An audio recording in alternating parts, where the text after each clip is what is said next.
Hello friend, જય શ્રી કૃષ્ણ. એકવાર બનાવીને આખું વર્ષ સારું રહે તેવું ગરમરનું 2 અલગ રીતે અથાણાં બનાવશું. તો આ ગરમરનું અથાણું ફ્રીજ વગર બહાર પણ સારું રાખી શકે અને કાળું પણ ના પડે અને ફૂગ પણ ના થાય તેવું એકદમ ટ્રીક અને ટીપ સાથે અને એકદમ સરળ રીતે ગરમરનું 2 અલગ રીતે અથાણાં બનાવશું. તો તેના માટે વજનમાં 1 કિલો મેં ગરમર લીધી છે. હવે માર્કેટમાંથી આપણે જ્યારે પણ ગરમર લાવીએ ત્યારે આ રીતના થોડી જાડી હોય, મીડિયમ હોય એવી ગરમર લેવાની. અને આ રીતે ગરમર ઝુમખામાં હોય છે તો આપણે આ રીતે અલગ અલગ કરી અને તેની છાલ કાઢી લેશું.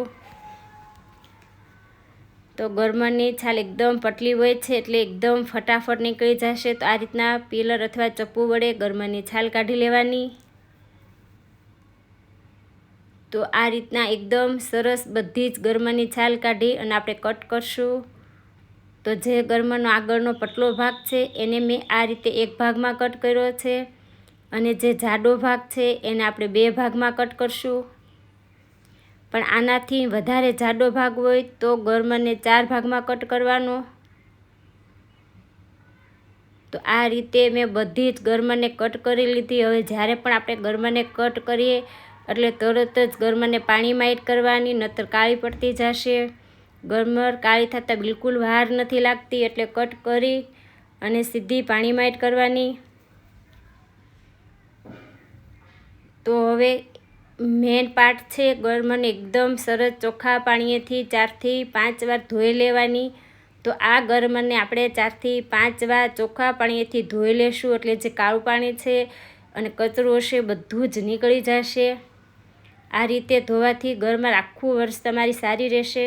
તો બધું જ પાણીનો ભાગ કાઢી 1 ચમચી હળદર, 2 ચમચી મીઠું એડ કરી અને બરાબર મિક્સ કરી લેશું. તો હું ખાટા પાણીનો ઉપયોગ કરીશ એટલે મેં હળદર, મીઠું અત્યારે ઓછા લીધા છે. હવે મેં કાચની બોટલ લીધી છે. તમારે આખું વર્ષ સારું રાખવું હોય અથાણું તો કાચની બોટલનો જ ઉપયોગ કરવાનો. હવે ગરમર એડ કરી અને આપણે ખાટું પાણી એડ કરશું. તો 2 થી 3 કપ જેટલું મેં ખાટું પાણી એડ કર્યું છે. બાકીનું જે બાઉલમાં હળદર મીઠાવાળું હતું એમાં નોર્મલ પાણી એડ કરી અને બાકીનું આપણે નોર્મલ પાણી એડ કરશું. તો આ રીતના ગરમરને પાણીમાં ડૂબા રહે તે રીતે પાણી એડ કરી અને ઢાંકણ બંધ કરી અને કોઈ પણ જગ્યાએ હવા પ્રકાશ મળતું હોય ત્યાં બોટલને રાખશું. તો આખું વર્ષ આપણી ગરમર સારી રહેશે. તો 5 થી 6 દિવસ થઈ ગયા છે. હવે આપણે ગરમરને ચેક કરી લેશું. તો તમે જોઈ શકો છો કે બિલકુલ ઉપર ક્ષારી પણ નથી થઈ, કાળી પણ નથી પડી અને હળદરનો કલર પણ ફરી ગયો. ફક્ત 6 થી 7 દિવસમાં ગરમર ખાવા જેવી પણ થઈ ગઈ છે. તો બરાબર મિક્સ કરી અને આપણે ગરમરને ચેક કરી લેશું. તો હાથેથી જ આપણે ચેક કરી લઈએ તો એકદમ આસાનીથી ગરમર આપણી કટ થઈ ગઈ અને એકદમ અંદર સુધી હળદર, મીઠું કોટ પણ થઈ ગયા. તો એકદમ સરસ આપણી ગરમરનું અથાણું બનીને તૈયાર થઈ ગયું છે. તો હવે આપણે એક રાયતું અને રાઈના કુરિયાવાળું ગરમરનું અથાણું બનાવશું.